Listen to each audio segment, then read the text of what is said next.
അഞ്ജലിനെ വിളിച്ചിട്ട് രാമേട്ടൻ ഇങ്ങനെ സീറ്റ്സ് എത്തിയ കാര്യമൊക്കെ പറയാണ് കേട്ടോ. അപ്പോൾ ഷ്യാമിനോട് പറയാണ് അതെ സീറ്റ്സ് എത്തിയിട്ടുണ്ടെന്ന് പറഞ്ഞു, പുതിയ പാർട്ടിക്ക് സീറ്റ്സിൻ്റെ ഓർഡർ തവണ കൊടുത്തേക്കുന്നത്, ഞാൻ പോയിട്ട് എങ്ങനെയുണ്ടെന്ന് നോക്കിയിട്ട് വരാമെന്നൊക്കെ പറഞ്ഞിട്ട് അഞ്ജലി റൂമിൽ നിന്ന് ഇങ്ങനെ പോവാണ് കേട്ടോ. ഈ സമയം നമ്മുടെ ശ്രുതി ആ റൂമിൻ്റെ ഫ്രണ്ടിലൂടെ പാസ് ചെയ്യുന്നുണ്ടെങ്കിലും ഷ്യാമിനെയും അഞ്ജലിനെയും ഒരുമിച്ച് ശ്രുതി കാണുന്നില്ല കേട്ടോ. അങ്ങനെ ശ്രുതി ഇങ്ങനെ സ്റ്റോർ റൂം അന്വേഷിച്ച് ഇങ്ങനെ നടക്കുവാണ്. അങ്ങനെ ഒരു ഡോർ ഇങ്ങനെ തുറന്ന് നോക്കുമ്പോഴേക്കും അശ്വിൻ ഇങ്ങനെ ഫോൺ വിളിച്ച് വരുന്ന സൗണ്ട് കേട്ടിട്ട് പെട്ടെന്ന് ശ്രുതി ആ വാതിൻ്റെ മറയിൽ ഓടി ഒളിക്കുകയാണ് കേട്ടോ. അങ്ങനെ ശ്രുതിനെ കാണാതെ അശ്വിൻ അങ്ങനെ കടന്നു പോവാണ്. ശ്രുതി അങ്ങനെ അശ്വിൻ കാണാതെ ഓടി കയറുന്നത് നേരെ ഷ്യാമിൻ്റെ റൂമിലേക്കാണ് കേട്ടോ. ഷ്യാമി ഈ സമയത്ത് പെട്ടെന്ന് വാഷ്റൂമിലേക്ക് പോകുന്നു. ആ സമയം നോക്കി തന്നെ ശ്രുതി കയറുന്നു. അങ്ങനെ അവർ രണ്ടുപേരും പരസ്പരം കാണുന്നില്ല. അങ്ങനെ ശ്രുതി അശ്വിനെ കാണാതെ ഒളിച്ച് നിൽക്കുമ്പോൾ അശ്വിൻ ഫോൺ ചെയ്ത് അതിലൂടെ പാസ് ചെയ്യുന്നുണ്ട്. അശ്വിൻ്റെ മനസ്സിൽ ഇങ്ങനെ ശ്രുതി ഇവിടെ എവിടെയോ ഉണ്ടെന്നൊക്കെ ഉള്ളൊരു തോന്നൽ വരുന്നുണ്ട്. അങ്ങനെ ഇടക്കണ്ടിട്ട് അവൻ എവിടെയെങ്കിലും ഉണ്ടോ എന്നൊക്കെ ഒന്ന് നോക്കുന്നുണ്ട് കേട്ടോ. അങ്ങനെ അശ്വിനെ കാണാത്ത ശ്രുതി ഷ്യാമിൻ്റെ റൂമിൽ ഒളിച്ച് ഇങ്ങനെ ഇരിക്കുകയാണ്. അങ്ങനെ ആ റൂമിൻ്റെ ഫ്രണ്ടിലൂടെയും ഇങ്ങനെ അശ്വിൻ പാസ് ചെയ്ത് പോയി കഴിയുമ്പോൾ പെട്ടെന്ന് ശ്രുതി റൂമിൻ്റെ പുറത്തേക്ക് ഇറങ്ങുകയാണ്. ആ സമയത്ത് നമ്മുടെ ഷ്യാമും വാഷ്റൂമിൽ നിന്ന് പുറത്തേക്ക് ഇറങ്ങുകയാണ് കേട്ടോ. അങ്ങനെ ശ്രുതി അടുത്ത റൂമിൽ എവിടെയോ പോയി ഒളിക്കുകയാണ്. അപ്പോൾ അശ്വിൻ ഇങ്ങനെ നിന്നിങ്ങനെ ചിന്തിക്കുകയാണ്, എന്താ എനിക്ക് പറ്റിയത്, എനിക്ക് വെറുതെ തോന്നുക, ശ്രുതി ഇവിടെ വരാൻ എന്തായാലും ചാൻസ് ഇല്ല എന്നൊക്കെ ഇങ്ങനെ മനസ്സിൽ പറയാണ് കേട്ടോ. അങ്ങനെ വീണ്ടും ശ്രുതി ഇങ്ങനെ സ്റ്റോർ റൂം അന്വേഷിച്ച് ഇങ്ങനെ നടക്കുവാണ്. ഈ കൊട്ടാരം പോലുള്ള വീട്ടിൽ എങ്ങനെ സ്റ്റോർ റൂം കണ്ടുപിടിക്കാനാ, ആ കടലമുട്ടയുടെ കണ്ണിപ്പെടാതെ ആ പാത്രം ഒന്ന് എടുക്കാൻ പറ്റിയാൽ മതിയായിരുന്നു എന്നൊക്കെ ഇങ്ങനെ പറയാണ് കേട്ടോ. അങ്ങനെ ശ്രുതി സ്റ്റെയർ കേസ് ഇറങ്ങി താഴോട്ട് ചെല്ലുകയാണ് കേട്ടോ. പെട്ടെന്ന് നോക്കുമ്പോൾ കാണുന്ന കാഴ്ച അശ്വിൻ ഫോൺ ചെയ്തിട്ട് ഇങ്ങനെ മുകളിലേക്ക് കയറി വരികയാണ്. അശ്വിനെ കണ്ട ഉടനെ ശ്രുതി ഓടി ഒളിക്കുകയാണ്. ഓടി ഒളിച്ചതാണെങ്കിലോ അശ്വിൻ്റെ റൂമിലും. പെട്ടെന്ന് ഇങ്ങനെ ചുറ്റും നോക്കുകയാണ് കേട്ടോ. ചുറ്റും നോക്കുമ്പോൾ അയ്യോ ഇത് കടലമ്പിട്ടായുടെ റൂമല്ലേ, ഇനി ഞാൻ എന്ത് ചെയ്യും ഈശ്വര, എന്തിനാ ഇനി കൊലച്ചതിൽ കൊണ്ടുവന്ന് ചാടിച്ചേ ഭഗവതി എന്നൊക്കെ പറഞ്ഞിട്ട് ആൾ പെട്ടെന്ന് കർട്ടൻ്റെ ബാക്കിൽ ഒളിക്കുകയാണ് കേട്ടോ. അങ്ങനെ അശ്വിൻ പെട്ടെന്ന് റൂമിലേക്ക് കടന്നു വരാണ്. കടന്നു വരുമ്പോൾ ശ്രുതി എന്തോ തൻ്റെ അടുത്തുള്ള ഒരു ഫീൽ അശ്വിന് കിട്ടുന്നുണ്ട് കേട്ടോ. പെട്ടെന്ന് അശ്വിൻ ഇങ്ങനെ കർട്ടൻ മാറ്റി നോക്കുമ്പോൾ ശ്രുതിനെ കാണുന്നില്ല. പെട്ടെന്ന് അശ്വിനൊരു കോള് വരാണ്. അങ്ങനെ കോള് വിളിച്ചുകൊണ്ട് ഇങ്ങനെ ഇരിക്കുകയാണ് കേട്ടോ. അപ്പോൾ കോള് വിളിക്കുമ്പോൾ പറയുന്നുണ്ട് ഞാൻ ഡ്രസ്സ് മാറിയിട്ട് വരാമെന്ന്. അങ്ങനെ ഡ്രസ്സ് മാറാൻ വേണ്ടിയിട്ട് വാർഡ്രോബ് തുറക്കുവാണ് അശ്വിൻ. ഡ്രസ്സ് ചേഞ്ച് ചെയ്യാൻ വേണ്ടിയിട്ട് വാർഡ്രോബ് തുറന്ന് ഇങ്ങനെ കോട്ട് എടുക്കുമ്പോൾ അതാ കോട്ടിൻ്റെ ഉള്ളിൽ ശ്രുതി ഒളിച്ചിരിക്കുകയാണ് കേട്ടോ. ശ്രുതിനെ കണ്ട പോലെ ദേഷ്യത്തിൽ വാട്ട് ദ ഹെൽ, നീ എന്താണ് ഇവിടെ എന്ന് പറഞ്ഞിട്ട് വാർഡ്രോബിൻ്റെ ഉള്ളിൽ നിന്ന് ശ്രുതിനെ ഇങ്ങനെ പിടിച്ച് വലിച്ച് നേരെ ബെഡിലേക്കാണ് കേട്ടോ ശ്രുതി വീഴുന്നത്. അവിടുന്ന് കയ്യിലിങ്ങനെ മുറുക്കി പിടിച്ച് വലിച്ചിങ്ങോട്ട് എണീപ്പിക്കുകയാണ് കേട്ടോ ശ്രുതിനെ. ശ്രുതി ഇങ്ങനെ വേദന കൊണ്ട് പൊളയുകയാണ് കേട്ടോ. പക്ഷേ അശ്വിൻ വിടുന്നില്ല. അശ്വിൻ സർവ്വശക്തിയും പിടിച്ച് ശ്രുതിയുടെ കൈക്ക് പിടിച്ചേക്കുവാണ്. അങ്ങനെ ബലം പ്രയോഗിച്ച് നമ്മുടെ അശ്വിൻ്റെ കൈ പിടിച്ചിട്ട് ശ്രുതി അവിടെ നിന്ന് ഓടുകയാണ് കേട്ടോ. ശ്രുതി നിൽക്കുക അവിടെ എന്നൊക്കെ പറയുന്നുണ്ടെങ്കിലും അതൊന്നും കേൾക്കാതെ പെട്ടെന്ന് ശ്രുതി കിട്ടിയ സമയം കൊണ്ട് രക്ഷപ്പെടുവാണ്.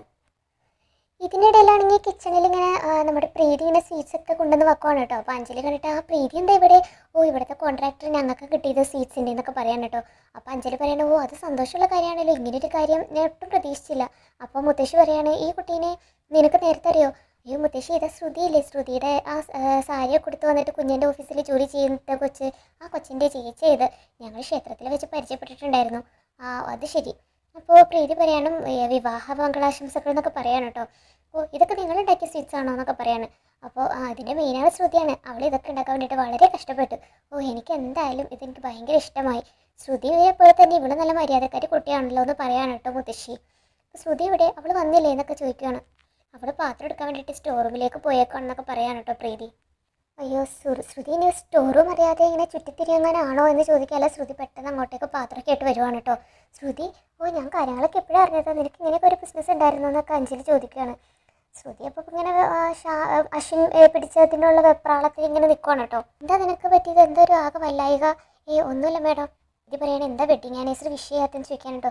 അഞ്ജലി മാഡത്തെയും ഭർത്താവിനും എല്ലാവിധ ആശംസകളും എന്നൊക്കെ പറഞ്ഞിട്ട് വിഷ് ചെയ്യാണ് കേട്ടോ അവരെ. എന്തായാലും ഞങ്ങളുടെ പാർട്ടിക്ക് അറിഞ്ഞോ അറിയാതെയോ നിങ്ങളെ കാണാൻ പറ്റിയല്ലോ എന്നൊക്കെ പറയാൻ കേട്ടോ. മുത്തശ്ശി പറയാൻ ഇടയ്ക്കിടയ്ക്ക് എന്തായാലും നിന്റെ കാര്യം ഞാൻ ഓർക്കാറുണ്ട്. എന്തായാലും നല്ല ദിവസമായിട്ട് നിങ്ങളെ കാണാൻ പറ്റിയല്ലോ, എല്ലാം ഭഗവാന്റെ അനുഗ്രഹം. ഈ സമയത്ത് മനോരമ അങ്ങനെ കിച്ചണിലേക്ക് വരാണ് കേട്ടോ. ഇതെന്താ ഇവളെന്താ ഇവിടെ എന്നൊക്കെ ചോദിക്കുകയാണ് കേട്ടോ. ഇവർ പാർട്ടിക്ക് കൊടുക്കാനുള്ള സ്വീറ്റ്സിൻ്റെ ഓർഡറായിട്ട് വന്നതാ, ഇവർക്കാണ് അതിൻ്റെ ഓർഡറിൻ്റെ ഇത് കിട്ടിയത്. ഇവരുടെ സ്വീറ്റ് സ്റ്റാളിൽ നിന്ന് ഉണ്ടാക്കിയ സ്വീറ്റ്സ് ഇതൊക്കെ, ഇതെല്ലാം ശ്രുതി ഉണ്ടാക്കിയതാന്നൊക്കെ പറയാൻ കേട്ടോ. അപ്പോൾ മനോരമ പറയണ്ടേ ഇതൊക്കെ വായിൽ വെച്ച് തിന്നാൻ പറ്റുന്നതാണെന്നൊക്കെ ആർക്കറിയാം.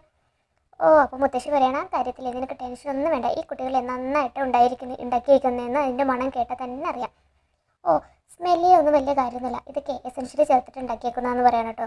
അപ്പോൾ നമ്മൾ അഞ്ജലി മോളെ അപ്പോൾ ശ്രുതി പറയാണ് ഞങ്ങളുടെ പലഹാരത്തിൽ അങ്ങനെ ആർട്ടിഫിഷ്യലായിട്ട് ഒന്നും ചേർത്തിട്ടില്ല എന്ന് പറയാണ് കേട്ടോ. അപ്പം മനോരമ ചോദിക്കാൻ അന്നേ സാരി കൊണ്ടു തന്നെ ഞങ്ങൾ പറ്റിക്കാൻ നോക്കിയതുപോലെ ആവോ ഇത്? അന്ന് കൊണ്ടുവന്ന സാരിക്ക് ഒരു കുഴപ്പമുണ്ടായിരുന്നില്ല മാഡം എന്നൊക്കെ പറയാൻ കേട്ടോ. ഓഹോ നീ അപ്പം മുഖത്ത് നോക്കി കള്ളം പറയാണോ? എന്നിട്ടാണ് അത് കീറ സാരി ആയത്? ഓ നട്ടാ പകല് കിളുക്കാത്ത നുണ പറയാൻ വേണ്ടിയിട്ട് നിന്നെ കഴിഞ്ഞിട്ടേ ആളുള്ളൂ എന്നൊക്കെ പറഞ്ഞിട്ട് മനോരമ അവിടെ നിന്ന് ദേഷ്യപ്പെട്ട് പോവാണ് കേട്ടോ. ഇതെല്ലാം കേട്ട് വിഷമിച്ച് നിൽക്കുവാണ് കേട്ടോ പ്രീതിയും നമ്മുടെ ശ്രുതിയും. അടുത്ത സീനിൽ കാണിക്കുന്നത് അങ്ങനെ ലാവണി ഇങ്ങനെ പാർട്ടിക്കിടാനുള്ള ഡ്രസ്സൊക്കെ ഇട്ട് ഒരുങ്ങി വരുവാണ്. എന്നിട്ട് ചോദിക്കുകയാണ് സാർ എങ്ങനെയുണ്ട് എൻ്റെ ഡ്രസ്സ് അടിപൊളിയല്ലേ എന്നൊക്കെ ചോദിക്കുകയാണ് കേട്ടോ അശ്വിനോട്. എന്നിട്ട് കഴുത്തിൽ ഇങ്ങനെ കയ്യൊക്കെ ഇട്ടിട്ട് ഇപ്പോൾ എന്നെ കാണാൻ എങ്ങനെയുണ്ടെന്നൊക്കെ ചോദിക്കുകയാണ് കേട്ടോ. പക്ഷേ അശ്വിനൊന്നും ഇണ്ടാതെ ഇങ്ങനെ തുറിച്ച് അവൾ തന്നെ ഇങ്ങനെ നോക്കുകയാണ്. എന്തിനാ നീ എന്നെ ഇങ്ങനെ തുറിച്ച് നോക്കുന്നതെന്നൊക്കെ പറയാണ് കേട്ടോ. അപ്പോഴാണ് കേട്ടോ അഞ്ജലി അവർ വരുന്നത്. അപ്പോൾ അശ്വിൻ ചോദിക്കുകയാണ് ചേച്ചി ഈ വീട്ടിലെങ്ങനെ ശ്രുതി വന്നേന്നൊക്കെ ചോദിക്കുകയാണ് കേട്ടോ. അപ്പോൾ അഞ്ജലി പറയുന്നത് അത് നീ അറിഞ്ഞില്ലേ, അത് നമ്മൾ ഓർഡർ കൊടുത്തില്ലേ സ്വീറ്റ്സിന് വേണ്ടിയിട്ട്, ആ സ്വീറ്റ്സ് ഉണ്ടാക്കിയതേ അഞ്ജലിയും അവളുടെ ചേച്ചിയാണ്, അവൾ സ്വീറ്റ്സും കൊണ്ട് ഇങ്ങോട്ടേക്ക് വന്നതാണെന്ന് പറയാൻ കേട്ടോ. ഓ ഞാനിത് അറിഞ്ഞിരുന്നെങ്കിൽ ഞാൻ ഒരിക്കലും ഓർഡർ ചെയ്യില്ലായിരുന്നു എന്നൊക്കെ പറയാൻ കേട്ടോ. നീ ഇങ്ങനെ ദേഷ്യപ്പെടല്ലേ, അവർ നല്ല ഒന്നാന്തര സ്വീറ്റ്സ് ഉണ്ടാക്കിക്കൊണ്ട് വന്നേക്കുന്നതെന്നൊക്കെ പറയാൻ കേട്ടോ. അതൊക്കെ കേട്ടിട്ട് ഇഷ്ടപ്പെട്ടാതെ നിൽക്കുകയാണ് ലാവണ്യ.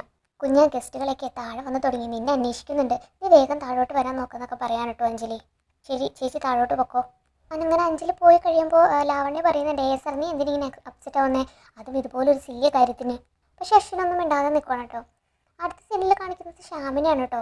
ശ്യാമിൻ്റെ അടുത്ത് അഞ്ജലി വന്നിട്ട് ചോദിക്കുകയാണ് എന്താ ഇവിടെ ഇരിക്കുന്നത്? മുത്തശ്ശി ചോദിക്കുമായിരുന്നു ശ്യാമേട്ടൻ എവിടെയാണെന്ന്, ഇത് എങ്ങോട്ടേക്ക് ഈ പോകുന്നത്? കേട്ടോ ശ്യാമേട്ടാ നമ്മുടെ ശ്രുതിയില്ലേ എന്ന് ചോദിക്കാൻ കേട്ടോ. പെട്ടെന്ന് ശ്യാം ഞെട്ടുവാണ്. ചേട്ടൻ അറിയില്ലേ ശ്രുതിനെ? അവരുടെ വീടും പാലക്കാടാ. നമ്മുടെ വെഡിങ് ആനിവേഴ്സറി പാർട്ടിക്ക് ഒരു സ്വീറ്റ്സ് തയ്യാറാക്കിക്കൊണ്ട് വന്നിരിക്കുന്നത് അവരാന്ന് പറയാൻ കേട്ടോ. അതെന്തായാലും നല്ല കാര്യം, ചേട്ടൻ്റെ നാട്ടുകാരെ തന്നെ നമുക്ക് കിട്ടിയല്ലോ എന്നൊക്കെ പറയാൻ കേട്ടോ അഞ്ജലി. പിന്നെ പാലക്കാടൻ സ്വീറ്റ്സും മുത്തശ്ശിക്കും ഇവിടെയുള്ളവർക്കൊക്കെ ഭയങ്കര ഇഷ്ടമാണല്ലോ. അന്ന് തിരുവാതിര പൂജയ്ക്ക് ചേട്ടൻ അവളെ കണ്ടു എന്നാണ് എൻ്റെ ഓർമ്മ. ചേട്ടൻ വരുന്നതിന് തൊട്ട് മുമ്പ് വരെ അവർ അമ്പലത്തിലുണ്ടായിരുന്നു എന്നൊക്കെ പറയാൻ കേട്ടോ. ഇതൊക്കെ കേട്ടിട്ട് ഇങ്ങനെ ടെൻഷൻ അടിച്ചിട്ട് ശ്യാമ അവിടെ നിന്ന് ഇറങ്ങി പോവാണ്. പക്ഷെ ഇതൊന്നും അറിയാതെ അഞ്ജലി ഇങ്ങനെ ഓരോന്ന് പറഞ്ഞുകൊണ്ടിരിക്കുകയാണ് കേട്ടോ. അത് കഴിഞ്ഞ് നോക്കുമ്പോൾ ശ്യാമിനെ കാണുന്നില്ല. ഇതെവിടെ വീണ്ടും പോയോ? ഓ ഈ ചേട്ടൻ്റെ ഒരു കാര്യം. അങ്ങനെ പാർട്ടി തുടങ്ങുകയാണ് കേട്ടോ. പാർട്ടിക്ക് ഇങ്ങനെ അശ്വിൻ്റെ കൈയൊക്കെ പിടിച്ചിട്ട് ഇങ്ങനെ ലാവണ്യ വരുന്നുണ്ട്. അങ്ങനെ അശ്വിൻ സ്റ്റേജിൽ കയറി നിന്നിട്ട് ഇങ്ങനെ എല്ലാവരും ഇങ്ങനെ പാർട്ടിക്ക് വെൽക്കം ചെയ്യുകയാണ് കേട്ടോ. ഇനി വെഡിങ് ആനിവേഴ്സറി ആഘോഷിക്കുന്ന കപ്പിൾസിനെ നിങ്ങളുടെ മുന്നിലേക്ക് ഞാൻ സ്വാഗതം ചെയ്യുകയാണെന്നൊക്കെ പറഞ്ഞിട്ട് എല്ലാവരും ക്ലാപ്പ് ചെയ്ത് അവരെ സ്റ്റേജിലേക്ക് ഇങ്ങനെ ക്ഷണിക്കുകയാണ് കേട്ടോ.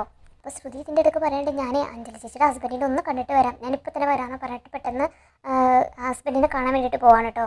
അങ്ങനെ അഞ്ജലി ശ്യാമും കൂടി ഇങ്ങനെ സ്റ്റേജിലേക്ക് ഇങ്ങനെ കയറാൻ വേണ്ടിയിട്ട് തയ്യാറെടുത്ത് ഇങ്ങനെ നടന്നു വരുവാണ്. ഇതിനിടയ്ക്ക് ശ്രുതി വന്ന് ഇങ്ങനെ ഒളിഞ്ഞ് നോക്കുന്നുണ്ടെങ്കിൽ ശ്യാമിൻ്റെ പുറംഭാഗം മാത്രമാണ് കേട്ടോ കാണുന്നത്. ശ്യാമിൻ്റെ മുഖം കാണാൻ ശ്രുതിക്ക് സാധിക്കുന്നില്ല കേട്ടോ.